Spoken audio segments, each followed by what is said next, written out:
The Hilltop Glove Podcast is sponsored by Mid-Carolina Service Company. Mid-Carolina Service Company is the first name to search for your residential or commercial HVAC needs in Lexington and surrounding areas. Just go holler at Jason and Clint. They'll hook you up on the air conditioners, on the restaurant equipment, refrigerators, refrigeration, ice machine repair. They've been doing this for years. I know them cats forever. Family owned and operated since 2006, they pride themselves in their quality work and customer relationships. Call 803-356-4153 or visit midcarolinaserviceco.com for a no obligation quote for service today. This episode of the Hilltop Glove Podcast is powered by Caddy Pack, the artist making waves with a sound that's bold, creative, and unmistakably universal. If you love music with flavor, edge, and personality, you need to lock in with her today. Hit caddypack.com to stream the music, watch visuals, and grab merch. That's caddypack.com. Don't play yourself. Go run it up.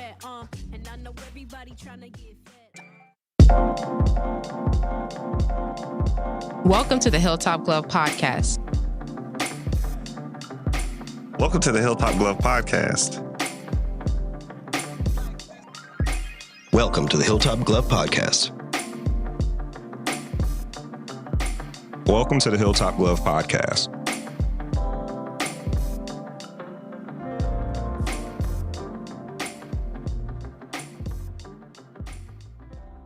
The Hilltop Glove Podcast. Welcome to another exciting episode of the Hilltop Glove Podcast.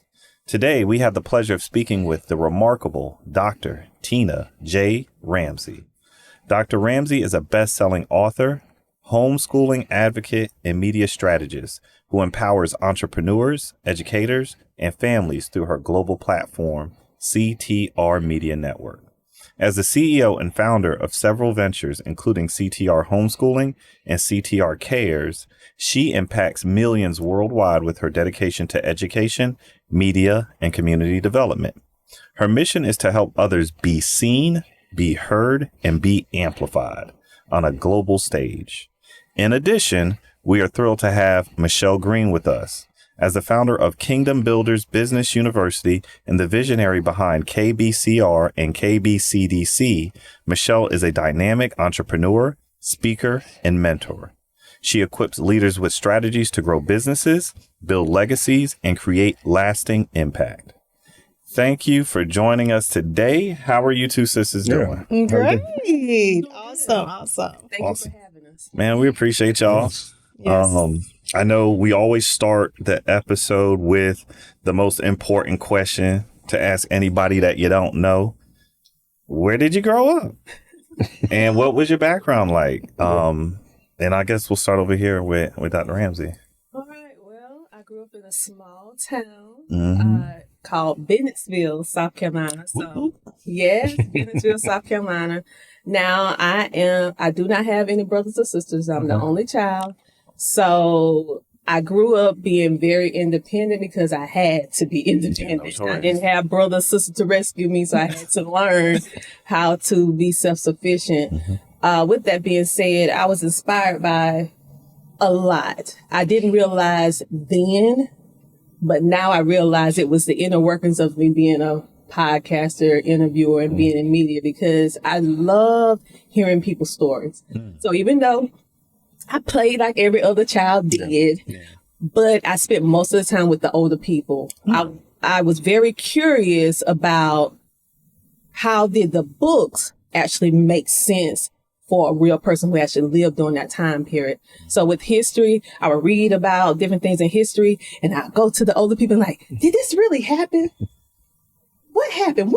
How much did bread cost back then? You know, different things like that. And so, I was able to learn a lot quicker because I was always around older people. Awesome. Now, with that being said, did you hang out with your grandparents a lot? All the time. Okay. You know, and I am so blessed that I was even able to meet my great-grandmother. Oh, wow. My grandmother. So I didn't understand at the time how valuable that was until I grew up and I started talking with other people, realizing that they didn't have a chance to meet some of their grandparents. So having that wisdom hearing them and being able to, I look at it as living through their eyes, hearing their stories, and being a carrier of what they went through and making sure that I share with all the other relatives. So I look at it as an honor. So yes, I spend a lot of time with my grandparents, a lot of time. That's good. That's good. How about you, Michelle? I am from a small town called Entrepreneurial, South Carolina. We learned about it. We learned about it before that. I didn't know where that place was. I ain't never heard nothing like that. So we just made the map a few years ago. Now, this makes sense, y'all. I did look this up before we started. So, as of the 2020 census, they had 147 occupants in that town. So that makes sense. Question: were you all incorporated with another town before you all? Belton, Honey and Path. Oh, so that's what y'all. Okay. That's what you said. Calhoun Falls. Okay. Due West. All right, I know all those places. Yes, Anderson. All connected. We're like in the center. Good. Yes. How was your upbringing? Did you have any siblings? Oh, I'm also an only child on my mother's side. Shut the front door. All right, two only children now. Yeah. My father's side is about 17 children. Oh, wow. Mm-hmm. That part. Oh. May I ask? I asked y'all before if y'all had I can't talk about ass, but 17 children. 17, yes. Not including you. Including me. Including you. So, all right, so you have 16 other brothers. Yes, that's correct. Where do you fall at in the line? Are you the oldest, youngest, middle? I'm somewhere in the middle, probably around number 7 or 8. Okay. Yeah. Okay. So the oldest ranging almost 67, and the youngest being about 33. Wow. Yes. How? All right. How was that dynamic growing up? Like how? Your relationship with your older brothers and sisters and your younger, like? Well, the thing about it is I didn't grow up around my dad's side. I only met him when I was 17. Oh, okay. So from 17 forward, got a chance to meet another sibling, seems like every year. Oh, okay. So this is Randall. So we have so my brother and I, we have a good friend of ours. Yeah. He grew up in a very similar situation. And he didn't meet none of his siblings until the funeral, till his dad passed. And I remember years ago, you know the friend. Mm-hmm. And he was, and the guy walked, and he said this random guy walked into, was like, "Hey, I'm your brother." And he was like, with that said, so those 16 siblings, so they weren't located, they didn't live near you? No, they lived in the Greenville area. My dad is from Boston, Massachusetts. Okay. So he came down here, and they're mostly in like the Greenville area, but we're scattered all around. Okay. Some in Atlanta, Georgia. Some are in like the upstate. Okay. Some are in Virginia. We're just everywhere. Covered the map. Hey, that's how you're supposed to do. We say, go forth and be fruitful, right? Here we go. There we go. We took that to heart. Now, obviously, one of the things that we want to discuss, and I mean, we do have books here on the table as well, but want to talk about media, specifically how it plays a central role in informing the public about what happens in the world, specifically in areas in which the audience doesn't possess direct knowledge or experience, which is one of the reasons why we do this podcast, why we think it's so cool. And I guess we'll start over here with Ms. Green first. If you could just tell us more about your process of helping entrepreneurs and transforming their ideas to reach a bigger audience. Sure. Well, I originally started out as a financial advisor. Ooh. And that grew into a love of learning about why are people, not knowledgeable about their finances. Yeah. And that grew into a love of budgeting and managing money. It also grew into a love of credit, because that was one of the components that most people did not have knowledge of. Mm-hmm. They had credit, but they didn't know how to manage their credit. They didn't know what to do with their credit. So I opened up a business. I actually didn't open up the business right away. I just started doing my own credit because my mom had ran up some credit cards in my name. Oh, I ain't saying to tell you to say that. I'm looking over here. I ain't saying nothing about that. Yes, she had ran up some credit cards in my name before I turned 18. Columbia House. So no.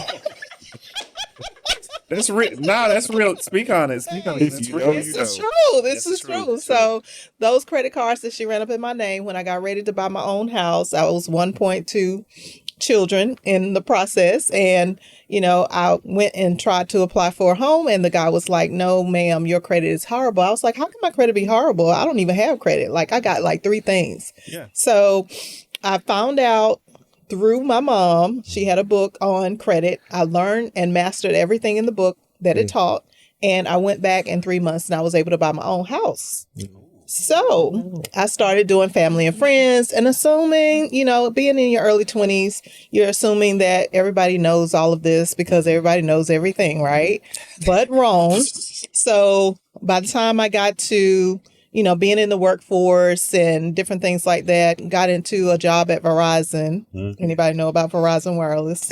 I'm not going to say anything about that. But anywho, I was at Verizon. I was trying to figure out exactly what do I need to do to get out of this job.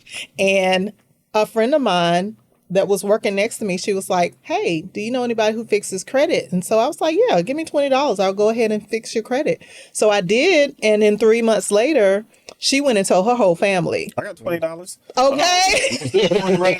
Special. $20 special. So from there, I opened up the crazy. credit repair business. And being in the credit repair business, learning it was different from being as a financial advisor, because as a financial advisor, you're an independent contractor. So it's kind of like you work for a company. You come under the umbrella of someone else's business. Okay. But being in my own credit repair business, I was able to actually learn the ropes of being a true entrepreneur. And that was very different from being just a financial advisor. Good point. Good point. I want to get back to that one. Okay. I know it's coming. Yes. I want to let Dr. Ramsay go if you would just talk about your process and how you jumped into the entrepreneurship. Well, I started in education. So mine is a little bit different. It wasn't finances. I started in education because I always wanted to be a voice for the voiceless. So I started with early childhood development, went to school for that. And then I started teaching in special needs class. So I wasn't a special education teacher. What I did was I was a behavior specialist. So I would go into the classroom with everyone to figure out what was the breakdown of communication between student and teacher, student and other students, and the administrator team and the whole faculty dealing with the overall communication of that particular student. And then I will also go and work with the families of the different students that I was working with. So I was pretty much became part of the family. Now, from there, later on, fast forward, marry, have children and all that, I ended up, one of my children was diagnosed with autism and what they call medical sensitive. And that actually led me to homeschooling. Okay. Because I had to figure out a way to homeschool him. Could I really do it? Having all the questions that we have about homeschooling. And during that time, it wasn't popular. Okay. It was not popular. So I come from a very strong, opinionated family. We either military or we're educators, you know, we're professors, we're teachers, you know, community leaders. So when I went and said homeschooling, they was like, girl, you're being radical. I mean, what are you doing? What about socialization? So I did it anyway. And eventually what happened was one of my friends told me, you know, you're very good at building out curriculum. You're very good with teaching and helping. There's a lot of parents need help with children with autism, even if they're not homeschooled. You should start a YouTube channel. I'm like, no, ma'am, I'm not starting a YouTube channel. Like, me and this heavy Southern twang, them people gonna come after me like crazy. You know, I'm not doing it. But it was a challenge. I like a challenge. So I ended up, didn't know what I was doing. Let me just say that. I didn't know what I was doing. I had a little, I don't know if you guys know about this brand, but it was called Sanyo camera. Oh, I know it's Sanyo. Okay, back in the day, Sanyo. So I had a little Sanyo camera, and it will only allow me to record 9 minutes at a time, and it'll pop off. So, you know, it turned all the way off. So literally, I had to learn how to condense building out curriculum, explaining about autism, and all these things within 9 minutes. Which I was like, how am I going to do that, right? And so basically, it taught me how to get to things simpler and faster. It opened me up to another world. It took me, once I started seeing how media works, because I went from unseen, unheard to seen and heard. And now people saying, how can I buy? How can you assist? How can you consult? I was like, wait a minute. what is this? Yeah. You know, and so what happened was eventually, I'd say I had no aspirations becoming an entrepreneur. It kind of found me. Yeah. And with that, I did not know anything about entrepreneurship. I mean, for the first beginning, I wasn't even doing it right, you know, from the paperwork standpoint, because I just didn't know what I just didn't know. But then we got the LLC and all that good stuff like that. And it just blossomed into podcasts, TV shows, media, how to use social media. And that is how CTR Media Network was birthed, because people were saying, hey, I need help getting my message out there. I need help with what is social media? How can I do this with my business? So that's basically how I'll say my business has found me. Yeah. I didn't go out seeking it. It kind of birthed through what I was going through at the moment in my life, and it kind of built, and I realized there was people that came along. I didn't know that was called mentors then, but I know now, that said, hey, you should do this. Start a YouTube channel. Hey, you need to do that. And I listened. And over time, I met various different people that helped assist me, because I did not do this by myself. I did not do it by myself. That actually helped build me up to who I am today. But I am still a person learning, building, scaling, and growing. And it's something that I'm constantly working on day by day. But that's basically how I came into media and how I help other entrepreneurs, podcasters, TV hosts, or educators understand the power of it and how it can expedite whatever it is that you're doing. And it can make you that thought leader, that influencer, and build that credibility that equates to monetization or cash in hand. Hey, cash in hand. when you do it the right way and you do it consistently. And I teach them how to own ownership of their content. Because now, since content is king and queen now, there are some shifty people out there that understands that. We saw something last night. And they will say, I have an opportunity for you. And you don't, you go by what they say. Yeah. But when they hand you a piece of paper, forget what they said. You need to read the fine print, because I teach entrepreneurs and podcasters what I actually went through with almost losing all of my IP, intellectual property, and how I had to literally get a lawyer to fight for my name, like Tina Turner on What's Love Got to Do With It. Like, you could have you could take everything, but leave me with my name. Okay, I lived it. Okay, and so I just help them so they can, while you're out here doing it and making an impact, don't lose what you're working so hard to build. Exactly. Good point. So I got a question for you guys, and this is actually the perfect time to talk about this. And because you guys, when it comes to content, you guys converge on a lot of different things.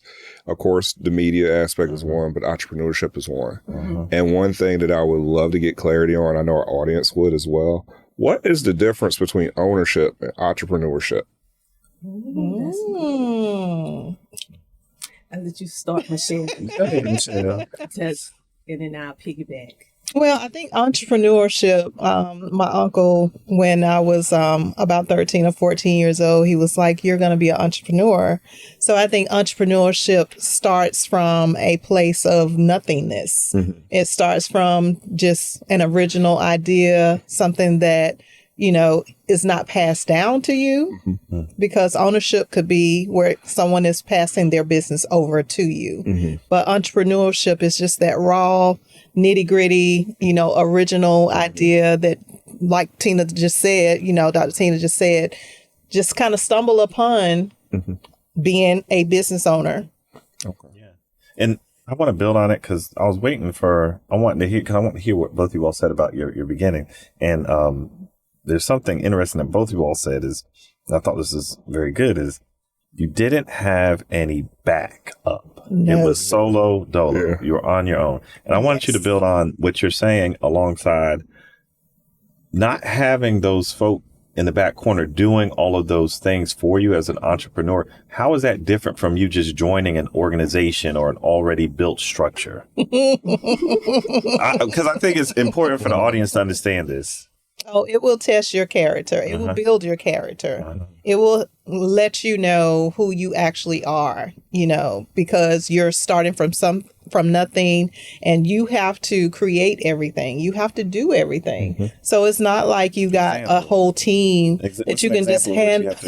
Because I tell people nuts and bolts, man. The nuts and bolts, it scares people, but sometimes you need to be scared so you'll be prepared, right? Yeah. So like when you're starting, especially doing the credit. Yes. You don't have any other business. It's you by yourself. It's just me. What would you have wanted to know in advance of starting it that you think would have helped you out? How much money I was going to need to put out. There you go.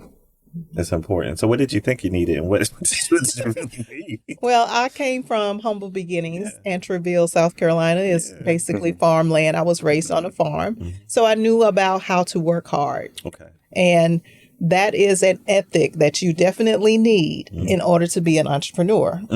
Okay? Because you're starting from nothing. So the consistency of not quitting, if things get hard, you're going to need to keep going. You're going to need to, persevere. You're just going to have to tough it out, Yeah.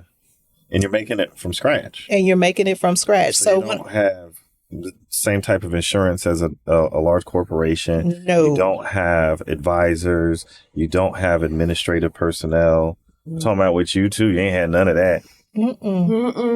Did you wish that you had those things? Well, personally, I didn't know that I needed them because I'm coming from a place where we're educators in my family or we're military. Okay. And so, or you work in a factory. I would say that the third one. And so what I saw was working for someone else, being an employee. Being an employee. So when all your experience is being an employee and you go into entrepreneurship, you go in it with that same employee mindset, but it does not work with entrepreneurship. And I had to learn that the hard way because you can work and still don't get paid when you're an entrepreneur. Okay. Say it again in that camera. Work and don't get paid. That's it. So you need to understand that work don't all the time equate money. Okay. And so I had to learn that. And no matter how good my work is, no matter how consistent I was, I had to make sure that my brand sound, my voice connected with the audience. Because you can have the best product, the best service on the planet, but if people cannot understand what it is that you do and how you can transform their life from doing whatever it is that you have, they're gonna keep scrolling to find what they can get. That it's not gonna be you. And so when I say ownership, you was talking about ownership earlier. Ownership is two type of ownership. The ownership what Michelle was talking about, where you come in and somebody passed the business down to you, which is, oh my God, it's so good because they already went through all They went through the hard stuff, everything set up, everything laid out real pretty with a nice bone top. You can take your little nice CEO photo, in your office. You got your office. All the work's been done. But then when we're talking about content, because I'm a switch it to content, because that's what I do, because she's all about the entrepreneurship and she can get down to the nitty gritty, but my thing is media and education. So that's why I'm getting ready to talk about this ownership with this. Now the ownership, I did not understand it.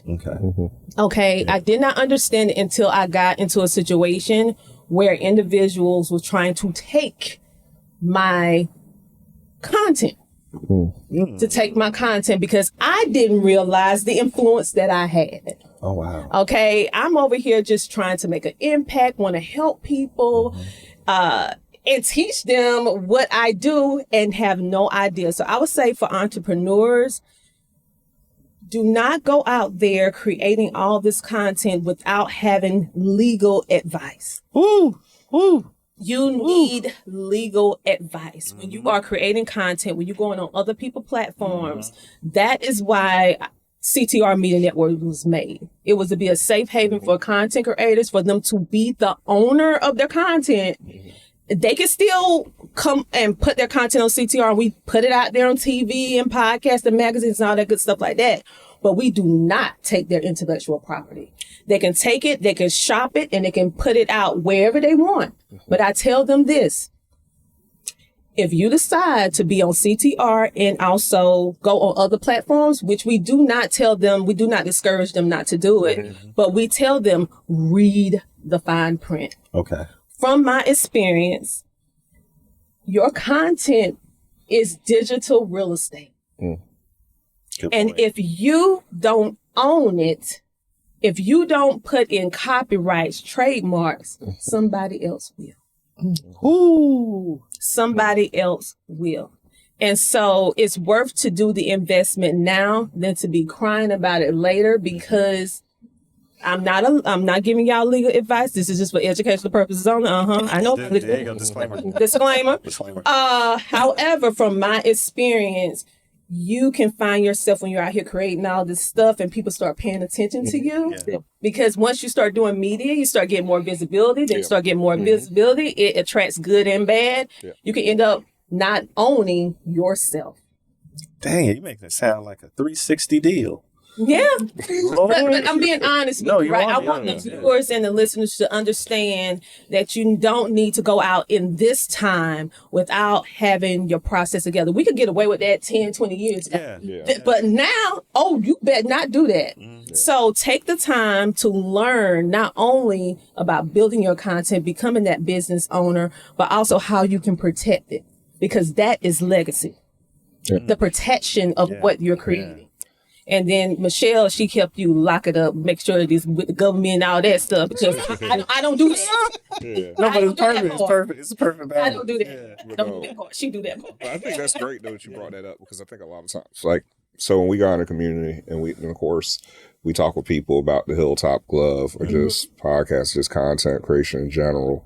You have a lot of people who are interested in doing podcasting or content creation, but they're just looking at they're just going A to Z, and they don't think about the steps in between. Yeah. Right. And then that's the part, and, sometimes I feel so bad talking to people and explaining some of the, when I explain some of the things that you have to do to get to certain points within the alphabet, and it's like you can see their faces just get discouraged. We're not trying to discourage, but just like what you said, Dr. Tina, it's about just helping them to be successful. Yeah, because it's like you don't want someone to go into something and you don't want them to fail, right? You want to be successful. You want to get something out of it, and I think what you're sharing is definitely very important. Now, do you two have any tips or pointers to our audience, or even resources you could tell them to check out that would help them with information or education regarding being educated on how that process works of protecting yourself? You can talk from a business perspective. I'm going to talk from a media. Yes. From a business perspective, Kingdom Builders Business University was birthed from the credit repair business that I had, because I started talking to a lot of people about, them being a business owner, truck drivers, different industries all over the world, because we service people everywhere. And they started asking me questions, like, how could you be in business so long in credit repair? Because the business opened originally in 2006, even though I had been doing it for 15, 20 years prior, just kind of, hit or miss, like talking to people here and there. But they wanted to know, how did I last? So from a business perspective, started the Kingdom Builders Business University, and it just took off. And so inside of the courses, we have business setup, which teaches you setup and security. Awesome. A lot of people just cater to setup, but they don't understand the security aspect of being a business owner at all. Okay. So that is very important, going into the statute of limitations, understanding your licensure, your permits, your zoning, if you're talking about getting an actual building, your contract agreements, as she said, just different things that that you really kind of have on the back burner. You I heard of a copyright infringement, but what does that actually mean, and how do I go about getting that set up? We do all of that at KBBU. Wow. So you all educate, teach, and show the process. Absolutely. I think that's so important, because obviously it's not that everybody's lazy, but it's not that everybody's lazy, but there's this process. You know, there's a process of like learning to ride a bike, right? Yes. And so you start off with your little tricycle, and then you get your little training wheels on a regular bike, and then you ride off, right? I think everybody should understand that people will need training wheels and that little tricycle sometimes to start when it comes to business, because you may not have the mindset or the mechanisms to say, hey, I'm going to go ahead and steer through these 10, 15 pages of contract and make sure that I'm set and ready to go. You might need somebody to come and help push you through it or show you how to read and understand the language before then you can pick up and be like, I got it. I can put this stuff together. I can put it together myself. I know tools that will put it together for me. And I think you all were talking about some of those things when I came in earlier. But now on the media side, what kind of things are we looking at? So what we do in particular with CTR Media Network, we are primarily a teaching platform first, even though most people come to us for the content. Yeah. But from my experience, I teach them about protection. I teach them about ownership. I teach them about copyright. I teach them about trademarks. Although I am not a lawyer, I'm teaching you from the perspective of what I went through. And then I connect them with real legitimate lawyers. That's what I like to hear. Real legitimate lawyers, not somebody just read a book. Yeah. You know, somebody who is a real lawyer that can actually help them through the process, but also certain things like copyright. I just want to say this, entrepreneurs, and not just entrepreneurs, but podcasts and content creators. It does not take a lot for you to protect your information. Okay, for example, you can go to copyright.gov and you can go and it costs about maybe $65 for you to copy your manuscript, copy your manuscript and put it on a Google Doc, make it into a PDF form and upload it to the platform. $65. That's not expensive. That's not expensive, because the reason why I feel like most of us are not doing it because we're afraid. Yes. We're afraid of what's going to happen. We're afraid of how much it's going to cost.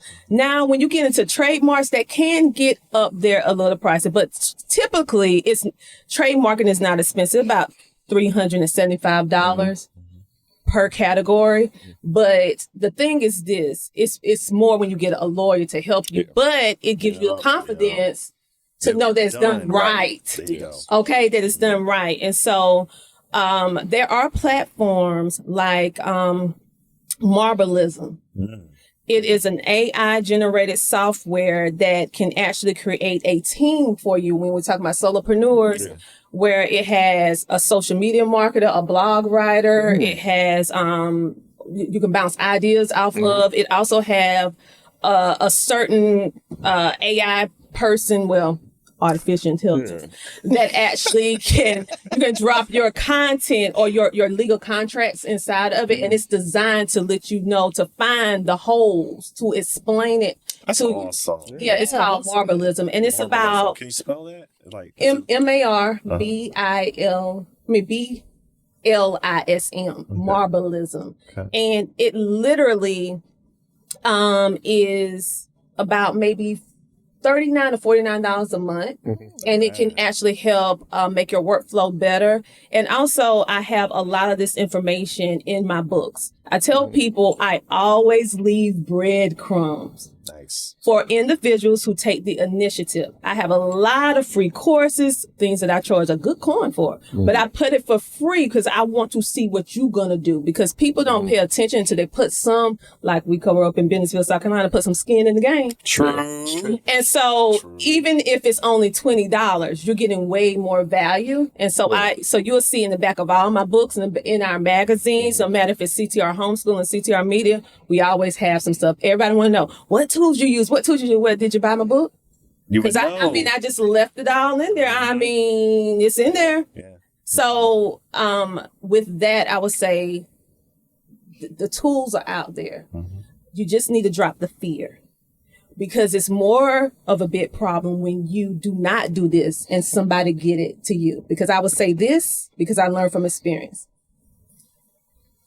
copyright work like this now. Back in the day, copyright work, okay, you write a letter or you put your thing in there, what you want to protect, you send it out to yourself, you mail it back to yourself. That's old school. Yeah. 19 something, and then it's copyright. Well, let me tell you something, that ain't how it go no more. You know, so you need to go through the process because it's not about who made it first, it's about who copyrighted first. That's a good point. Okay. Yeah. So man, it's different now, and it just changed about 5-7 years ago. Yeah. So it's relatively new, and most people still thinking on their old stuff, and it's just not relevant. It's not going to be something that's going to uphold in court. There you go. And it's so quick to do nowadays. Now, you said if you drop that ball and someone else wants to pick it up and they're willing to do that legwork, they will beat you to the punch and they will take your intellectual property. They will. And you'll have no recourse. Nothing. And because it's not about who did it, it's about who get to it first. There you go. And it's not fair when you think about ethics and morals and values, but this is business. Yep. That's what Diddy would say. I just know we're gonna just moving on. I don't like it. That's how it works. You talking about a little bit about monetization, and I know you were speaking about this earlier. And everybody loves the idea of monetization. Who doesn't like getting some coin, right? We're talking about that. You know, we're talking about arbitrary cost. Yeah. I will say this. Looking at y'all. Go ahead, look at him. Okay.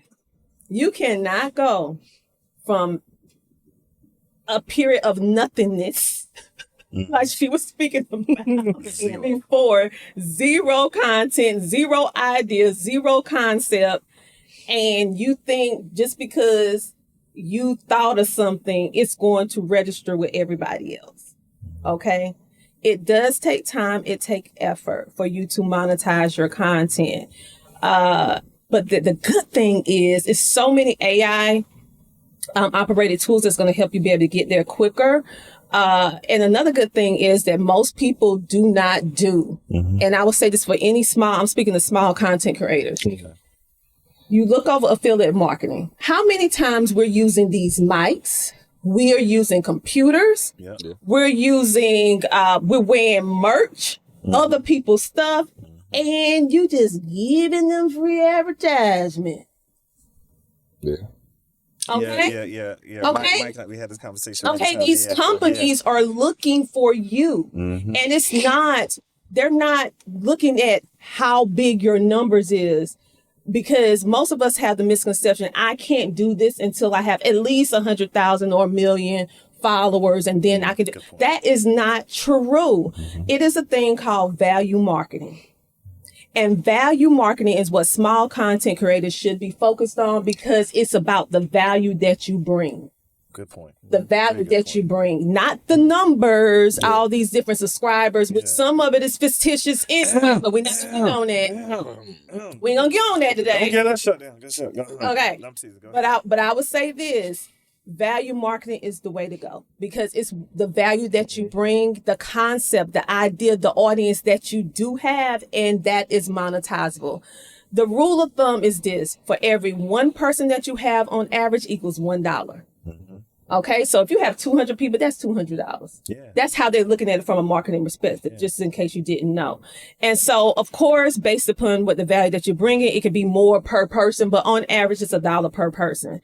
Now, when you're thinking about how many platforms you're spreading across, because each platform has a different price point. Okay, so if you're giving people access to Facebook, Instagram, YouTube, LinkedIn, all these places, they're all separate prices. Okay, and monetizing, affiliate marketing, like I said before, is good for you to do because you don't need a high following in order to do it. They usually accept people in to do it. We advertising anyway, so why not? Yeah. Okay, it's not something that we're not doing. Number 2 is learn to get to package your things, like an interview or studio time. You put a price on it. If you're a little uncomfortable about, I don't know how to price it, this is what I did. I went and Googled what is the standard pricing that is fair of what I'm doing. So if I have a studio, like what is the fair market price? What are the average person is charging for that? Yeah. And I look at what it is from a world standpoint. Then I narrow it down to my area, because the world, what everybody else is charging worldwide, is different from, because you got to take into account where you live at, your location, and what can those people really what's the average income, per household. And so based upon that, you set your pricing and you go out and you market and you pitch it to the different people who you feel that your services is better.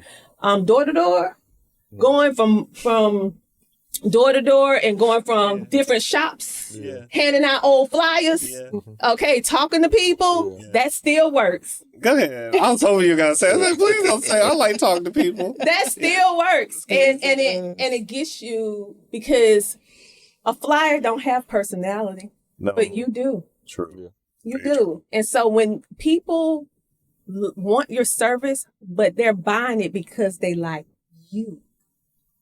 Because they want to connect with you. And so if you remove yourself, then you're making it harder for yourself. People opt into what I do because it's something that they liked about me. Okay? And then my services can come transform their life. But initially, it's because I like you. I like you. It's something, I like her. Yeah, I'm going to do that.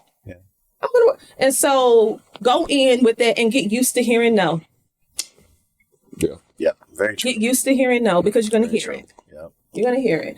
And let the no's make you strong, because eventually you're going to get to the yes. So ownership, monetization. And of course, I got other different things in my books about how you can do it, because it's so many. Yeah. I mean, you can do a whole show just about that. It's just so many. And all of my stuff is geared towards small content creators, not the big kahunas, because at the end of the day, people are following, trying to get them. I'm talking about the everyday people doing extraordinary things, that is putting in the work, putting in the time, investing in whatever it is that they're doing, and they're not being compensated. Those are the people that I help.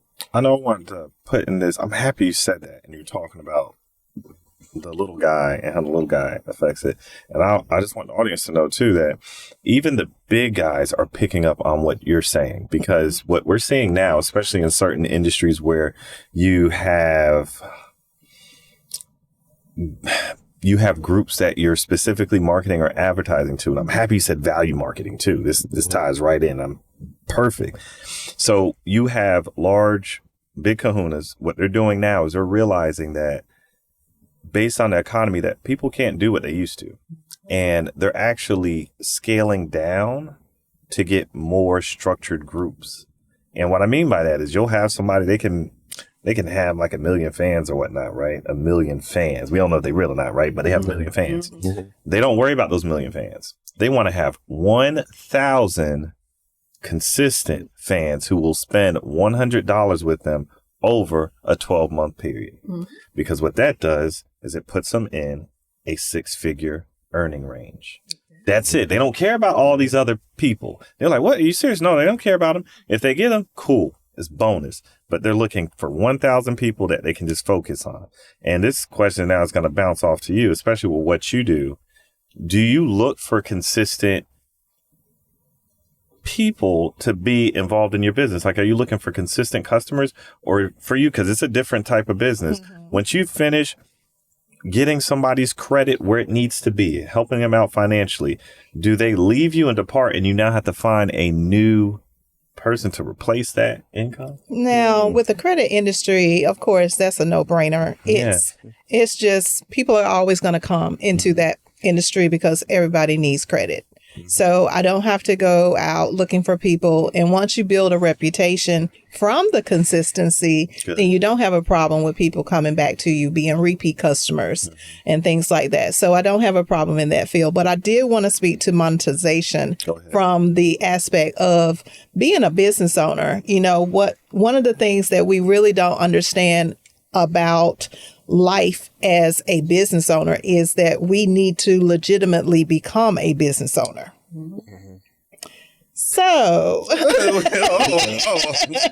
legitimate business, yes. Legitimate legal business owner. Yes.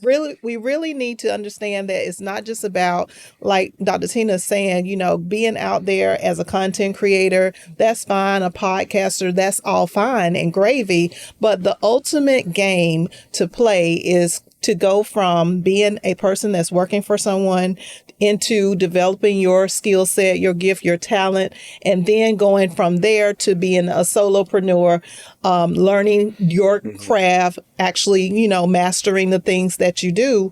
And then from there, going into a business owner, but a legal, legitimate business owner, not a mom and pop shop, not where you're not an LLC, you're not a corporation, you don't have any of that. You're just a sole proprietor.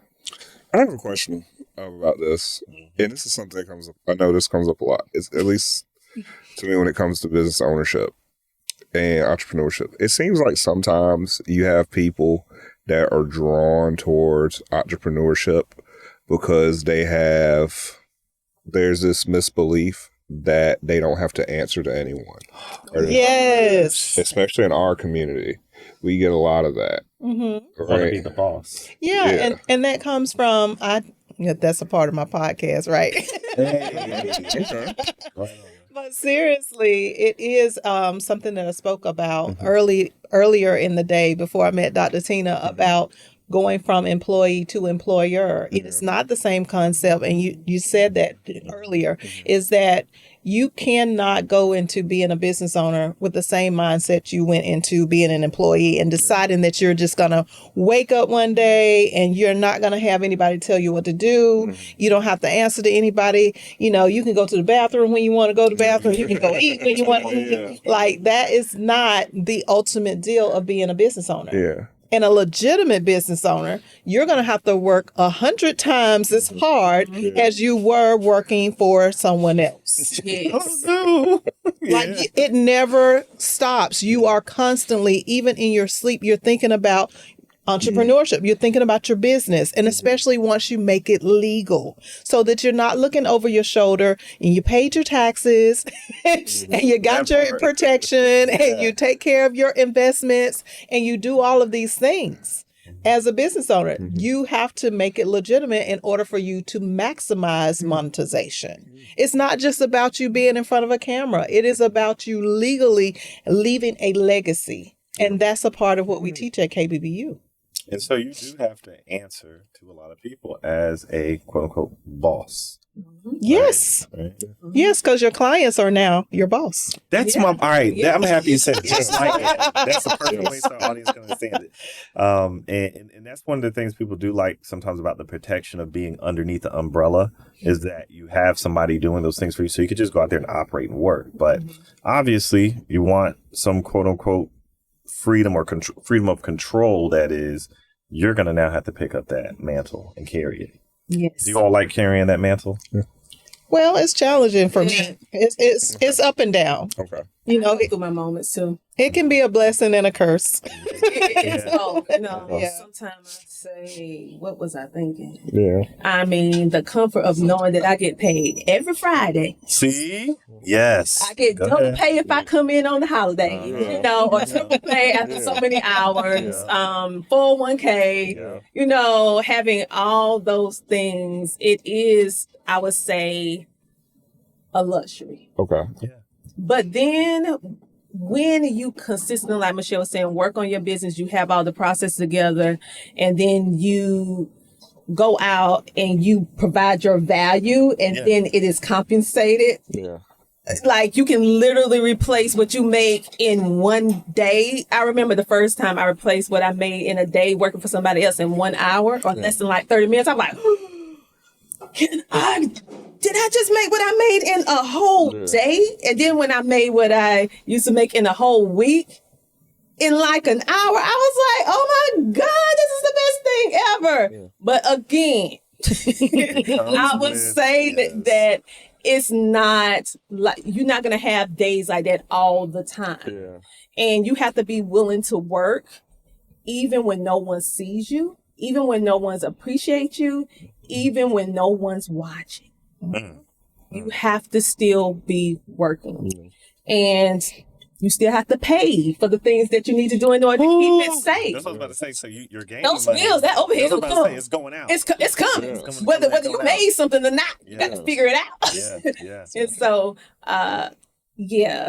but I mean, I go through it. Like I tell people all day long, I'm not going to act like it's all peaches and cream all the time because it's not. Yeah. But then when I think about just the overall picture, I am happy that I have my own businesses because it does give me freedom that I wouldn't have if I'm working for somebody else. Exactly. And it gives me the opportunity to be creative because I am a creative and we don't really like to be boxed in all the time when we're creative. Yeah. So it gives me flexibility. And it just allowed me I was telling you about with entrepreneurship, you always need to do something that you would do even if you didn't get paid. If you're just doing something just because it's trending, just because it's popular, you're not going to make it. It has to be something that you truly is bringing value to the community of which you're trying to serve, that you really enjoy, because there are going to be more moments in the beginning that you're not getting what your worth is. Yeah. Will you still keep going? Do you believe in what you say that you're supposed to be doing? Yes, I co-sign it. Yeah, that's true. And I know we're about to run short on time, but I got to ask this question because this thing's sitting in my mind, especially with you two sisters sitting here. I have to ask this. In the last year, this is talking about entrepreneurship, you making your own things and et cetera. And like, is it a good option? There has been an increase in unemployment for Black women specifically. There have been some changes made and things that have happened recently where a lot of Black women that were in six-figure jobs and et cetera, they lost those jobs and they're now out back either in the job market trying to figure out how to get another job that would be comparable, or they're faced with going into their own business and being entrepreneurs. That's why it's really cool having you all here to talk. So with that being said, are you all aware of that? And do you have any comments on that and things that like words of encouragement that you might be able to give to those folks as they're looking and seeking ways to pivot? Well, I think we're just in an era where unemployment is increasing. I think that we're getting back to the way that things used to be, where we're exchanging and we're trading off our gifts, skills, and talents for money in exchange for whatever it is that we can barter or, things like that we can do. And I think that that's really important for us to do because that originally is the ultimate. Yeah. To be an investor, to be a business owner, that is really where you want to be and have that luxury like we were just talking about. Some of it is freedom, yeah, but it's a lot of responsibility. So once you carry that responsibility, that's good. But yeah, I do think that you can look at it from a negative standpoint or you can look at it from a positive standpoint. And I think that we all need to brush up on the gifts, skills, and talents that God has given us. Yeah. I think that we need to really begin to expand in the arena of what is it that I really have on the inside of me? What is my why? Why am I doing what I'm doing? Good. What am I good at? What makes me passionate? What makes me cry?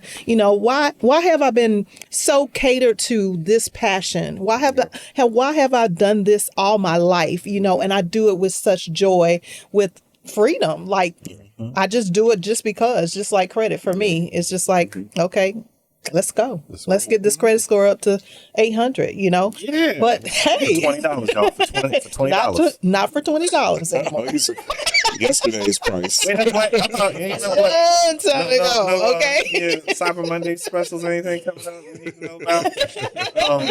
But I agree with you. Yeah. I didn't think it was, I don't want to look at things in a negative value, in a negative mindset, but I thought it was interesting because you have all of these well-trained, highly skilled individuals. They're now out here free agents. Mm-hmm. You know what I mean? I was like, this is a very interesting time. I like your take on it, though. It's a great take. Yes. Great take on it. Thank you. Well, I actually have experience with that with a client. Go ahead. That was working for a very well-known company, a very well-known bank. And she was in corporate America, and they let her go. They let her go. And what happened was I listened to her because not only is she a client, but she was a friend first. So she always saw the build in the ground, what I did with the business and the business. So she came to me, which I thought was like, wow, man, you work for like these really big conglomerates. You coming to me for media marketing? I'm like, okay.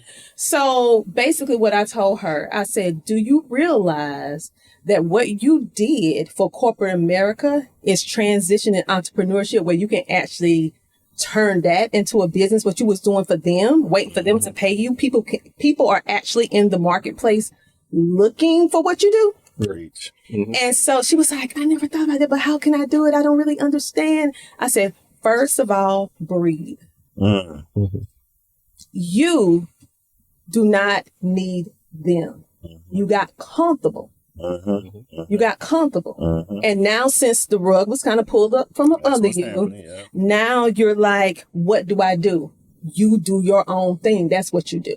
And so I'm happy to say that she has her own business now. She's been a year and a half in.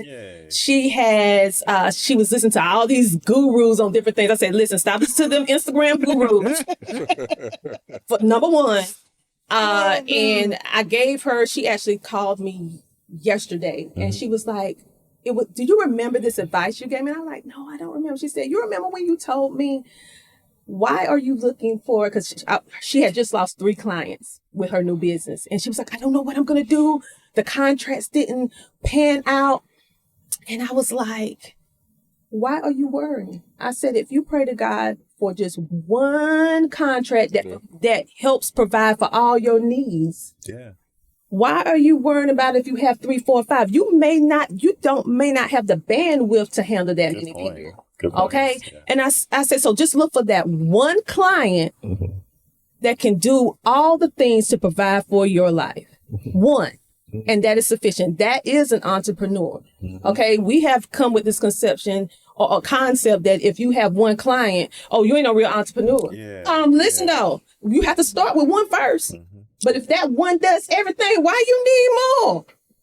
Why you stretching yourself out? Why you spreading yourself thin? So guess what? She has that one client. That one client now, she worked for them a year with her own business, getting 100% of the profit and not a portion. And now they just hire her in without her even asking more than 6 figures into her working for them in-house now. Wow. And that all started with a big conglomerate pulling the rug from up under her.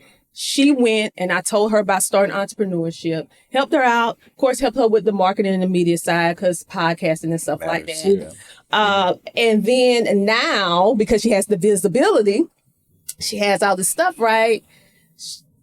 She did her own thing and now they extended it and now they hired her in and she didn't even apply for the job. It was like, listen, we love what you do. And I was like, so for all the ladies out there that you feel like the world is coming to an end, honey, that was just your confirmation. You need to do it yourself.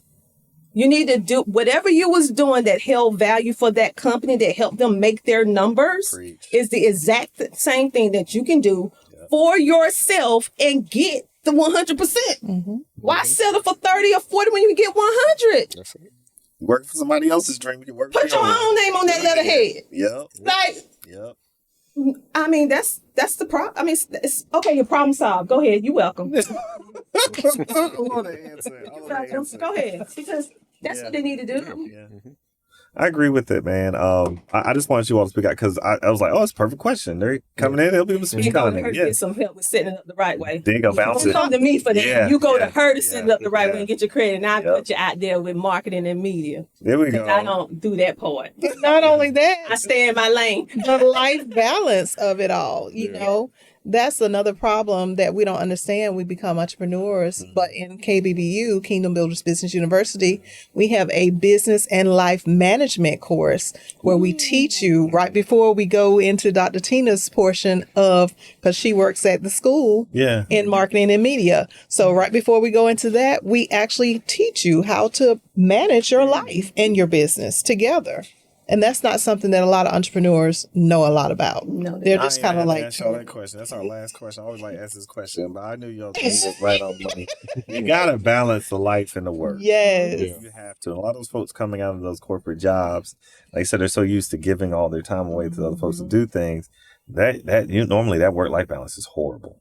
It is. So then learning to correct it so you can be an entrepreneur is a bit of a difficult task, You have to, because you'll burn yourself out really, really quickly. Yeah. Because if you don't work, you don't eat. That's it. And so the fact of the matter is it can bring on a lot of stress. Mm-hmm. It can bring on a lot of anxiety, a lot of panic, sleepless nights. Mm-hmm. And so I really love what KBBU does with the life balance, because that's something that most people not even thinking about. No. They're feeling these feelings and they don't understand what's going on with their body. Start doing different kind of things. You're like, wait, what's going on? I'm breathing hard.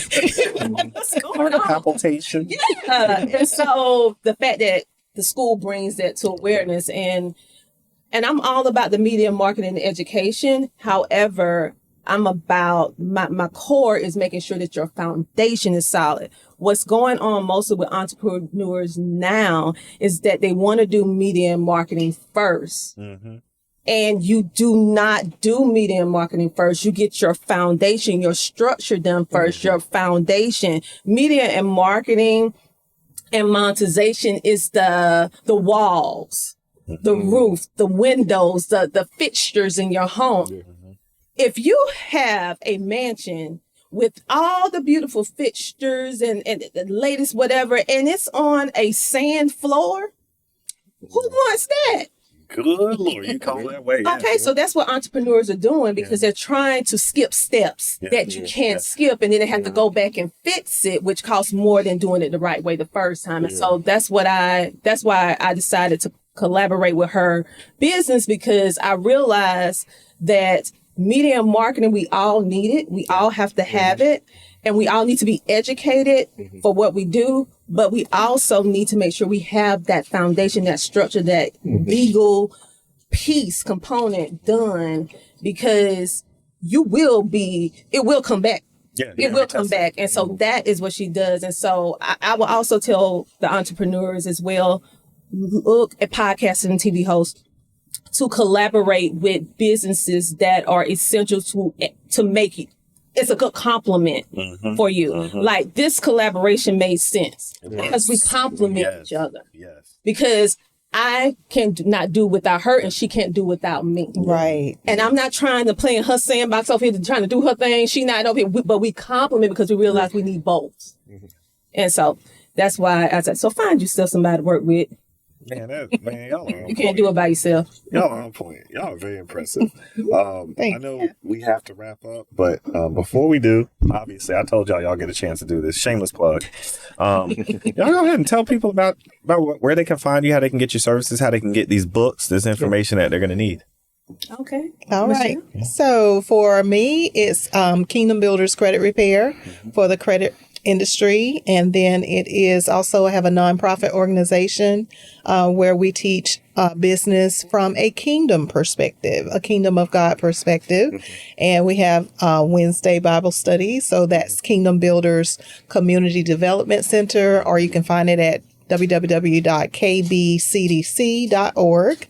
And then we have the Business University, where we also help people with business credit, business vendors and suppliers, as well as funding for grants. Yes. Listen. So all of that's included in the Business University, and that's www.kbbullc.com. Right on the money. All right. So I help businesses as well as podcasters and TV hosts take their idea to concept to amplify so they can be seen, be heard, and reach millions of households through the power of podcasting and TV. You can reach us at www.ctrmedianetwork.com. That's ctrmedianetwork.com. If you already have a show and you want it to be distributed, or if you want to start a show. We also have a variety of different teaching tools, which we call our curriculum, quote unquote, where you can find our books such as Visibility is New Currency, The Power of Podcast, and the list goes on. Just Google just Google us, you'll see all the stuff. Then we have CTR Homeschooling.com, which is the place where we help parents who want to homeschool their children and de-stress the homeschooling process and have a supportive community. We have about 29,000 homeschooling parents worldwide that we help them homeschool. And I'm all about having your foundation straight. So I made sure that legally you're doing it right. So CDC won't come in and take your babies. Because you say, this my child, this my child. No. Because once you have them in the public school system, they're now a number attached to some money. And that's a whole nother thing. Just go to CTR. CTRHomeschooling.com, and we help you with that. And my specialty is helping parents with children that have ADD, ADHD, autism, developmental delays, special needs, bipolar disorder, anything that's dealing with what the world calls mental illness. But I show you how it's really a strength. I show you how it's really a strength. And then we have our nonprofit organization, which is called CTRcares.org, because we care about you. So we can collaborate with nonprofits like Michelle Green's and other ones in the community to connect the community with the nonprofit. And then we connect nonprofits with other nonprofits so we can connect on the initiative of what's going on in the community and what their needs are. And then we give out and do whatever need to be done in the community because it's a disconnect. We have a lot of different things going on, a lot of different amazing nonprofits, but the people, the community don't know. And they're missing out on these resources and this help. They think they're alone, but you're not alone. And so that's what we do with CTRcares.org. So we absolutely love what we do. And I want to thank you guys for having us today. Thank you so much. It's been an honor. Thank you for being patient with us today, too. Before we finish today, I didn't do this at the beginning. Shout out. Yes. Celeb Studio. So we are filming today in the beautiful Celeb Studio location here in Columbia, South Carolina. It's located at 224 O'Neill Court, Suite 19. The phone number, if you want to book this space for use, I know we actually work along with Chef Jay and Mr. Nate, Mr. and Mrs. Etheridge. They're awesome folks, awesome individuals. They work with us for a while and we do appreciate them. But this space is available for booking. If you do want to use it for gatherings, studio events, etc., you can call 803-665-5262. Website? Celeb Studio. But they can go on to PeerSpace. Yeah, PeerSpace. So go on to PeerSpace.com. You go to our website and the app. You go on the Columbia, South Carolina podcast, and this beautiful space will show up. Yep. You can book the space, minimum 2 hours. The reason why we do that is because we actually want you to create content and to create podcast episodes. Not just come in here and create one episode and disappear and never be seen from again. Do multiple. I want you to be successful at it. And the great thing about it is you get us to help, because of course we set up the space for you, but also we provide some consultation and guidance too on making it successful. So we've recorded over 160 as of today, and other events, other podcasts too. Work on. So we've been doing this for a while now, so we know what we're doing. So I can confidently say that. So definitely, reach out to us. And like I said, I just wanted to thank our guest again. Thank you so much. Miss Green, and then Dr. Ramsay as well, for dropping some jewels on us for real and answering a lot of questions I know we have and a lot of our audience has as well. So we appreciate it. So I'm signing off for the Hilltop Glove Podcast. DJ and what? Skip. Mike. And our esteemed guest, Michelle Green. And Dr. Tina Ramsay. We thank you so much for joining us. As I like to tell everybody, tell somebody next to them that you love them, that you appreciate them. Then to the next episode, have a blessed one. Peace. Peace. The Hilltop Glove Podcast.